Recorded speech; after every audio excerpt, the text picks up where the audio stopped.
Vous avez envie de découvrir les 5 terres en Italie?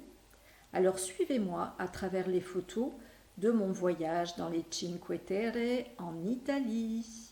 Bonjour à tous, je suis Stéphanie Langlais du blog ethnotravels.com et aujourd'hui je vous emmène à la découverte des 5 terres et des raisons de la visiter.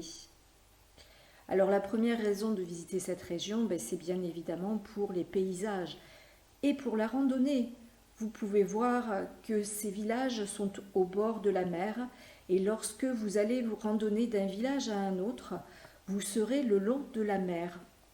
Et c'est absolument magnifique. Vous voyez Porto Venere avec son église, c'est absolument grandiose. Ici, vous avez Mère Nature qui regarde la mer. Les Flysch, comme au Pays Basque, c'est une particularité géologique qu'on trouve dans certaines régions, comme le Pays Basque et les 5 terres. On continue avec des images des 5 terres. Et les randonnées là-bas, c'est vraiment très facile, puisqu'en fait, vous avez des sentiers, ils sont très bien indiqués, vous ne pouvez pas vous perdre, la signalétique est vraiment très bien faite.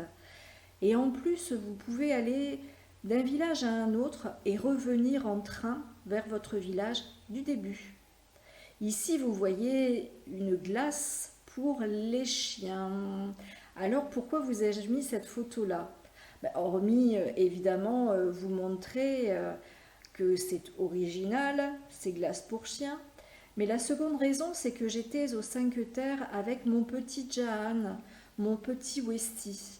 Et ça m'a permis de me voir à quel point les 5 terres sont vraiment un endroit tout à fait adapté à la randonnée et à la visite avec un chien.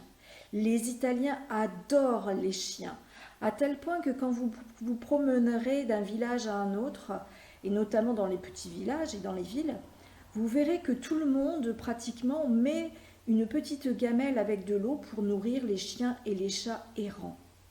À chaque fois que je suis allée dans un hôtel ou dans une petite guest house ou une auberge de jeunesse, j'ai toujours été extrêmement bien reçue et en particulier parce que j'étais avec mon petit Jaan. Et vraiment, il passait très très bien partout, c'était extraordinaire. Je l'ai même perdu. À Sestri Levante, au moment du retour, mon petit Jaan a eu peur d'un bruit. Il s'est mis à courir comme un malade. Et je l'ai suivi, mais malheureusement, avec les bagages, je n'ai pas pu le suivre jusqu'au bout. Et Jaan s'est finalement retrouvé à la gare et a pris le train que nous devions prendre tous les deux. Bien évidemment, les gens l'ont arrêté avant qu'il ne s'en aille.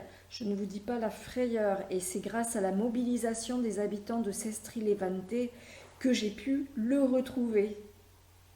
Alors encore merci aux habitants de Sestri Levante.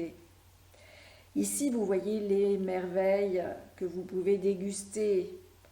Les cafés avec la crème, les pastas bien évidemment, et la bière.